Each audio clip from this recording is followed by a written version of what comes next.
পঞ্চম শ্রেণীর চতুর্থ অধ্যায় এবং চতুর্থ শ্রেণীর ষষ্ঠ অধ্যায় একই ধরনের কোশ্চেনগুলো হয়, প্রতীক ব্যবহার করে অঙ্কগুলোর সমাধান। সেক্ষেত্রে আমরা 1 মিনিটের জন্য একটা এমসিকিউ নতুন সিলেবাসে কত অল্প সময়ের মধ্যে করা সম্ভব সেগুলো নিয়ে আজকে আমরা আলোচনা করব।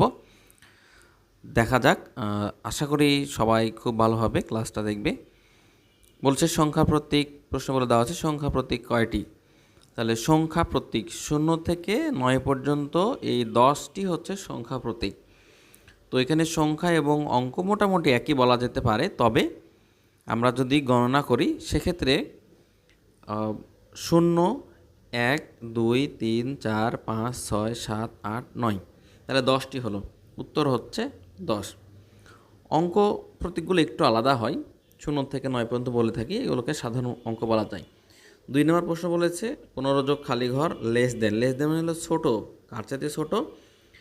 10 যোগ 15 এটার চাইতে ছোটো এমন একটি সংখ্যা আমরা বসাবো ক, খ, গ ঘরের থেকে, যেই মানগুলো যেন অবশ্যই ছোট হয়। তাহলে এই মানগুলোই কিন্তু আমাদের বসবে খালি ঘরে। তাহলে খালি ঘরে কোন সংখ্যা বসাবো যাতে করে 15-র সঙ্গে যোগ করলে মানটা ছোট হবে? কার চাইতে? ডান সাইডে যে সংখ্যাগুলো আছে তার যোগফলের চাইতে ছোট হবে। আমরা যদি হিসাব করে দেখি 10 এবং 15 যোগ করলে সংখ্যাটা হবে 25, অর্থাৎ ডান সাইডে 25।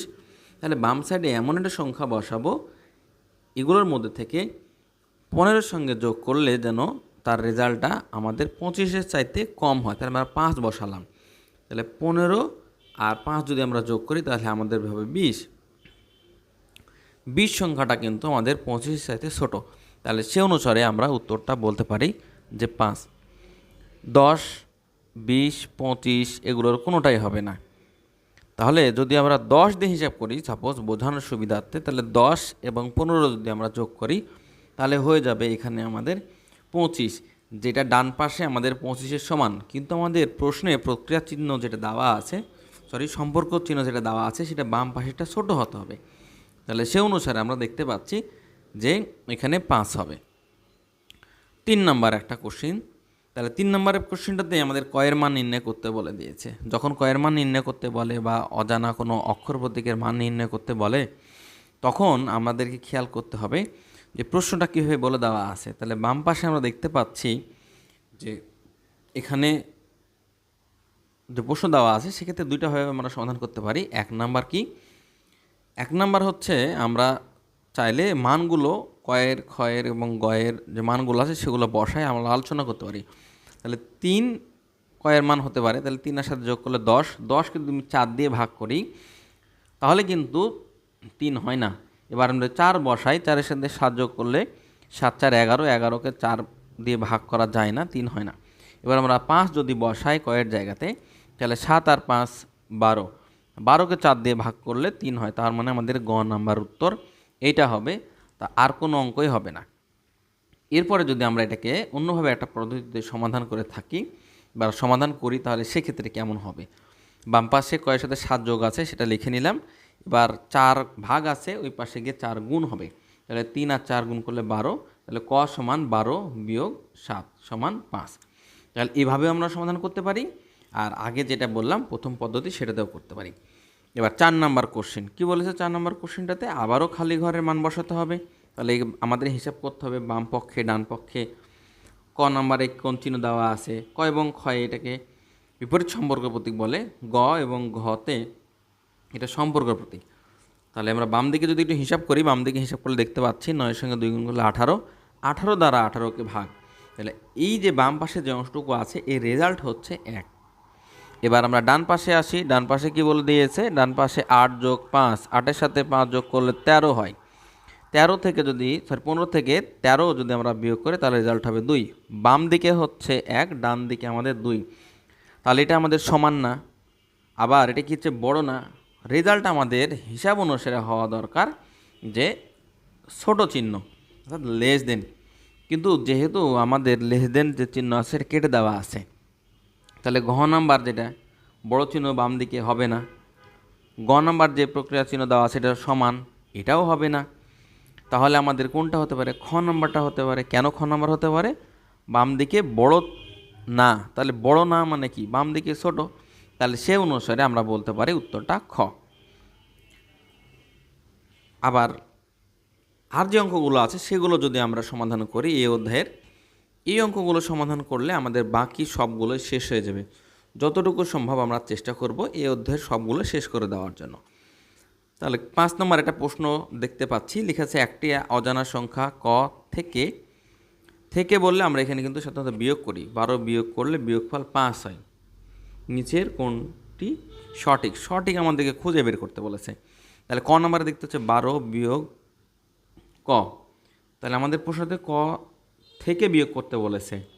তাহলে খ নম্বরে দেখতে পাচ্ছি যে ক বিয়োগ 12 সমান 5, তাহলে এটা আমাদের উত্তর। ঘ নম্বর কোনোটাই আর উত্তর নাই বা এগুলো হবে না। 6 নম্বর, ককে 22 দ্বারা ভাগ করলে ভাগফলকে 25 দ্বারা গুণ করলে প্রাপ্ত গুণফল 125 হয়। তাহলে আমরা এখন কি কাজ করব? ক কে 22 দ্বারা ভাগ করব, তাহলে ক ভাগ 22, এই যেটা হলো ভাগফল, এটাকে 25 দ্বারা আমরা গুণ করব, গুণ 25 সমান 125। 25 বাম পাশে গুণ অবস্থায় আছে, ডান পাশে যদি আমরা নিয়ে যাই তাহলে সেটা ভাগ হয়ে যাবে।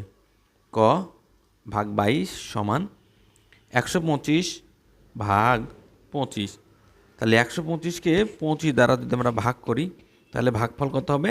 5 হবে। এবার ক ভাগ 22 আছে, তাহলে 22টা যদি আমরা ডান পাশ থেকে বাম পাশে নিয়ে যাই তাহলে এর রেজাল্টটা কী হবে? গুণ হবে। কার সাথে গুণ হবে? 5-এর সাথে গুণ হবে। তাহলে আমরা এটা গুণ করে দেখি, 22 গুণ 5, 5 × 10 শূন্য, হাতে থাকবে আমাদের 1, 5 × 2 = 10 আর 1 = 11, তার মানে কি 110। ক নাম্বারে আমাদের উত্তর আছে 110। তাহলে আমরা এভাবে সহজে সমাধানটা করে নিলাম। 7 নম্বর কি বলছে? জুবাইরের বয়সকে অর্ধেক করে 5 বছর বিয়োগ করলে বিয়োগফল 20 হয়। জুবাইরের বয়স কত? এখন আমাদের এখানে হিসাব করে দেখতে হবে যে বলে দেওয়া আছে জুবাইরের বয়সকে তোমরা ক ধরি, তাহলে বয়সকে অর্ধেক করে, অর্ধেক মানে 2 দিয়ে ভাগ, অর্ধেক বলতে আমরা সেটাকে 2 দিয়ে ভাগ বুঝবো। অর্ধেক করে 5 বিয়োগ করলে, বিয়োগ চিহ্ন দিয়ে আমরা 5 দিব, বিয়োগফল আমাদের বলে দেওয়া হয়েছে 20। এবার আমরা কি কাজ করব? আমরা লিখব ক ভাগ 2 বাই আকারে লিখেছি, এই 20-এর সাথে 5 বাম পাশে বিয়োগ আছে, ডান পাশে গিয়ে যোগ হবে, সমান 25 হবে। তাহলে ক ভাগ 2 মানে 2 দ্বারা ভাগ আছে এখানে, তাহলে আমাদের কি কাজ করতে হবে? গুণ করে দিব, ডান পাশে গিয়ে ক সমান 25 গুণ 2, 25 দুগুণ কত হবে? 50। তাহলে আমরা এখন অ্যান্সারে খুঁজে দেখব 25 দুগুণ 50, গ নাম্বার উত্তর শেষ। এইবার 8 নাম্বার কি বলছে? 300 কেজি খালি ঘর 3 কুইন্টাল, খালি ঘরে কোন চিহ্ন বসবে? তাহলে আমাদেরকে এখন বুঝতে হবে কুইন্টাল এবং হচ্ছে মেট্রিক টন, এই জায়গাটাতে আমাদের কিন্তু একটু উল্টাপাল্টা হয়ে যায়। তো সেক্ষেত্রে আমাদের জানা দরকার যে 1 মেট্রিক টন সমান কত এবং 1 কুইন্টাল সমান কত। তাহলে আমরা জানি যে 1 মেট্রিক টন সমান 1000 কেজি আর 1 কুইন্টাল মানে হচ্ছে 100 কেজি, তাহলে 3 গুণ 100, 300। তাহলে 3 কুইন্টাল মানে 300 কেজি, বাম দিকেও আছে 300 কেজি, তাহলে যেহেতু বাম পক্ষ ও ডান পক্ষ সমান, তাহলে সমান উত্তর হবে। ধন্যবাদ সবাইকে, আবারও দেখা হবে নতুন কোনো ভিডিওতে, নতুন কোনো বিষয় নিয়ে। ভালো থাকবেন, সুস্থ থাকবেন, আল্লাহ হাফেজ।